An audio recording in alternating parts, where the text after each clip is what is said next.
Today we're visiting the homestead of Kevin Kiwak, who's one of our Heartwood instructors who's teaching a new series on working with green wood. Hi, Kevin. Hello, Will.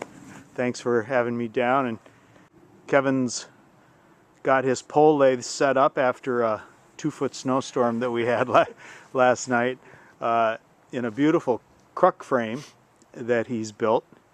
And you're going to tell us a little bit about how the lathes are built and then do a little demo for us, right? Yes. Okay, let's move inside and do that. This is the standard lathe that we will be building in the class.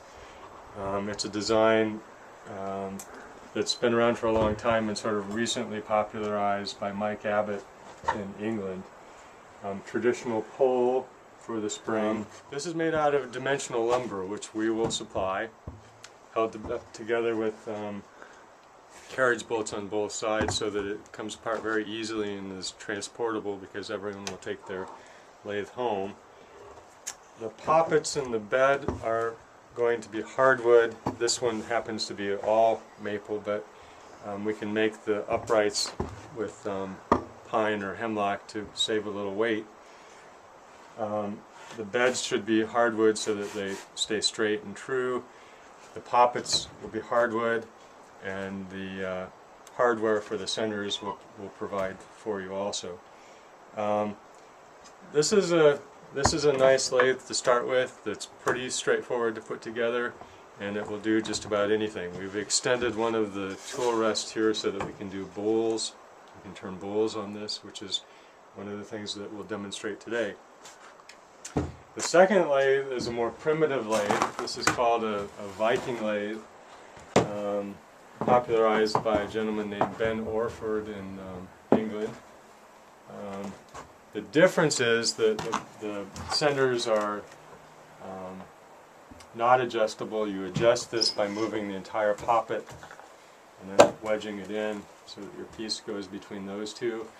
And you can use this with the pole as we are using the other one, but you can also use it with a bungee cord or an elastic band so that you can actually take this into your workshop and not have to worry about having a pole come in through the window or the side of the building.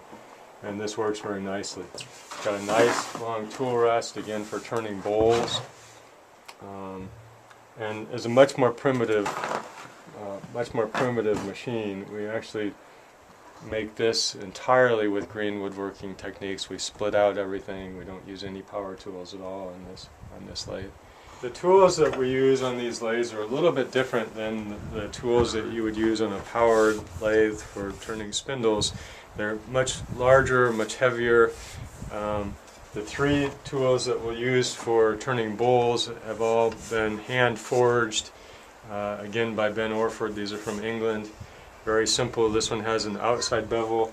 There's another tool with an inside bevel. They're both straight tools, very simple tools. And then we've got one that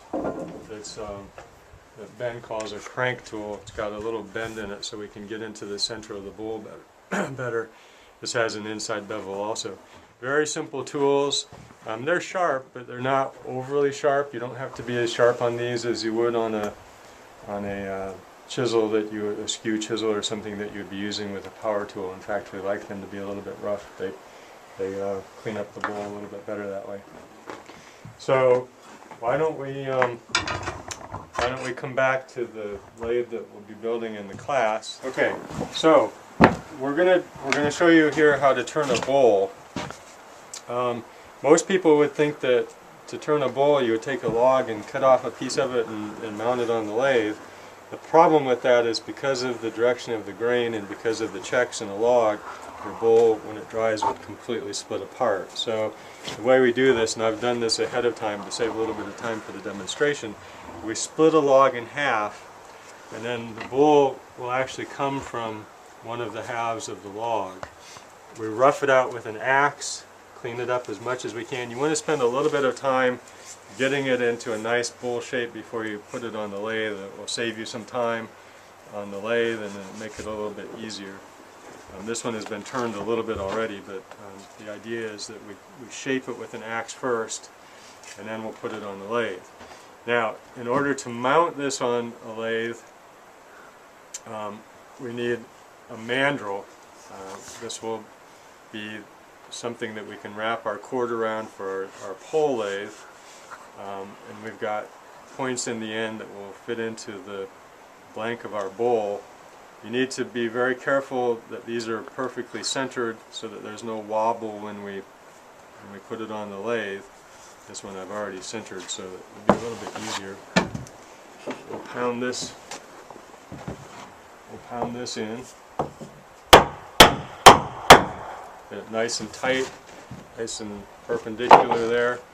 And then we take our line, and we want to be careful about how we wrap this. You want it to be wrapped so that the line comes off the front of the lathe.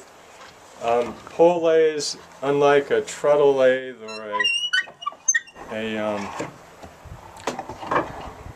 powered lathe, are reciprocal, so that this will now go in both directions, and we'll cut only when the work is coming toward us on our downstroke of the pedal. And I'll demonstrate that in a second, but we'll knock our poppets up here, get them nice and tight, pound in the wedges. And that looks pretty good. That seems to be pretty centered there, and got a nice rotation to it. The pole is about 20 feet long. You can't see it there because it's buried in the new snow, but it's staked into the ground, and I actually have a big piece of stone over it as well. You want something that has a nice spring to it. The whole idea is this doesn't provide any power for the lathe, but what it does is it brings the treadle back up, and so you've got to have a nice little spring to it. So we're all set here. We have our tool rest, and we've got our bowl centered. We're going to start with our straight tool that has the bevel on the outside. This is pretty good for roughing things out. It takes a lot of material off pretty quickly. The one thing that we have to be pretty careful of in turning bowls with a treadle lathe is that we don't catch this and take a deep bite out of the bowl for two reasons. One is if it catches it, our tool will be out of control, and two, it'll probably knock this off the mandrel and we'd have to start all over again. So what we do is we come in very gently, and if you can look at the edges of this tool, it's got a bevel on both sides. If we say that this is at 6 o'clock, so the top of it is at 12 and the bottom of it is at 9, if we turn it just a touch so that from my side it's now, well, let's go this way, from my side it's now 5 minutes after 7, that's about where we want to work. If you go about 10 minutes after 8, it's a little bit more of a cut, and by the time you get to 9:15 it's so deep that it would catch in there and it would just pull the bowl off. So we're going to work at about 5 minutes after 7. We'll put the handle of this up under our armpit so there's a lot of control. We'll always work below the center line of the work here so that if it catches it will pull down, it won't pull back at us. And we'll come in, as I say, at about 5 minutes after 7. So we bring it into the bowl on the downstroke and just a little bit turn it away on the upstroke so we don't catch it.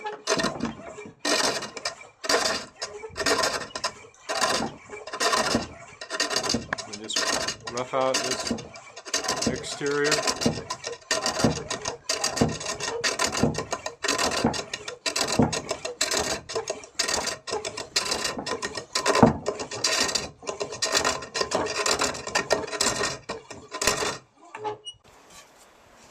So there you go, and we just keep, if this were a truly fresh green piece of wood, it would have a little bit nicer finish. The pieces of shaving that would be coming off would be a little bit nicer, but this is dried a little bit more than we would like.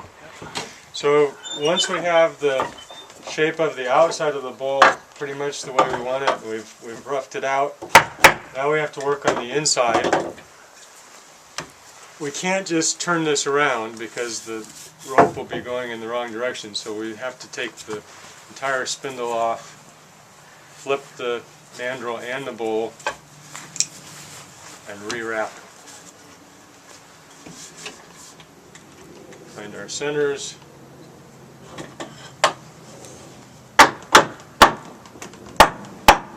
Lock our poppet in.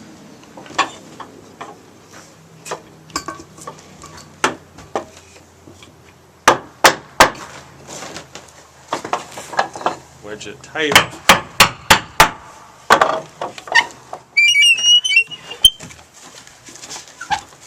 Should be pretty good. Let's see how that works. There we go. So now we'll use the same tool for roughing out the inside of this bowl. Keep the tool again underneath the midline.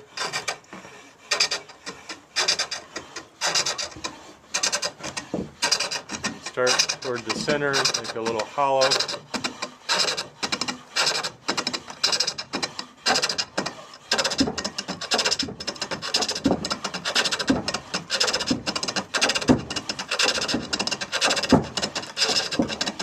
Keep doing that. We'll leave a center core here because the mandrel needs that to be attached to.